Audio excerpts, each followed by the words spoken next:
Saturday எடுத்த vlog தான் இன்றைக்கி உங்க கூட ஷேர் பண்ணிக்க போகிறேன். இன்றைக்கி மார்னிங் எடுத்த விலாக் தான்.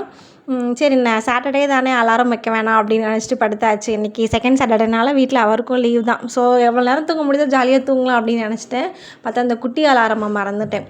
ஜோனேஷ் கூட கொஞ்சம் நேரம் எக்ஸ்ட்ரா தூங்கிப்பான். ஆனால் குட்டி பார்த்திங்கன்னா ஒரு 6:30 அதிகபட்சம் 6:45 எந்திரிச்சிருவான். சரி ஓகே இன்றைக்கி அவசர அவசரமாக சமைக்க வேணாம், மெதுவாக பண்ணிக்கலாமே அப்படின்னு எந்திரிச்சாச்சு. கிச்சன் வந்து நைட்டே நல்லா க்ளீன் பண்ணி வச்சுட்டேன். சமைக்கணுன்னாலே ஒரு ஆர்வமாக இருந்துச்சு. சரி காலைல சிம்பிளாக எதாவது பண்ணிக்கலாமே அப்படின்னு சொல்லிட்டு ஃப்ரெஞ்ச் டோஸ்ட் மாதிரி போட்டாச்சு.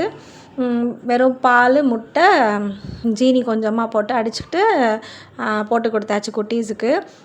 மதியம் என்ன சாப்பாடு செய்யலாம்னு யோசிச்சப்போ சிக்கன் வாங்கலாம், சிக்கனே செஞ்சுக்கலாம் எல்லாத்துக்கும். இன்றைக்கி எல்லாேருக்கும் பிடிச்ச டிஷ் ஒவ்வொன்றா சேர்த்து சிக்கனில் செஞ்சிடலாம் அப்படின்னு பிளான் வச்சுருந்தேன். இதுக்கெல்லாம் அப்புறம் தான் ஞாபகம் வந்துச்சு. ஜோனேஷ் ஸ்கூலில் வந்து இன்றைக்கி யூனிஃபார்ம் கொடுக்குறதா நேற்று நைட்டே மெசேஜ் போட்டாங்க, நான் மறந்துட்டேன்.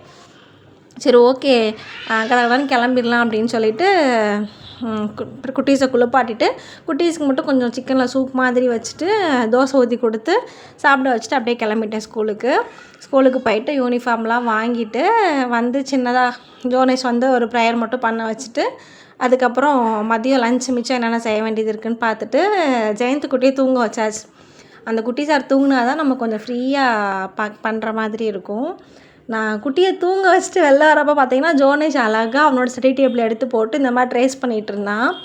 அது என்னமோ தெரில, ஹோம்ஒர்க்னால் தான் பண்ண கடுப்பாக இருக்கும் போல்.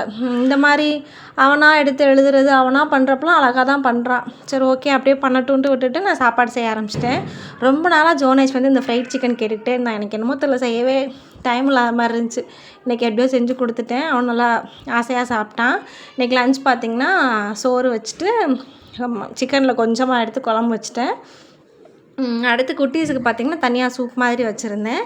அடுத்து க்ரீன் சிக்கன் மல்லி புதினா மிளகாலாம் போட்டு பண்ணுவோம்ல, அந்த மாதிரி க்ரீன் சிக்கன் செஞ்சுட்டு குட்டிக்கு மட்டும் கொஞ்சோண்டு ஃப்ரைட் சிக்கன் செஞ்சுருந்தேன். அவ்வளோதான் இன்றைக்கி லஞ்ச் முடிஞ்சிருச்சு.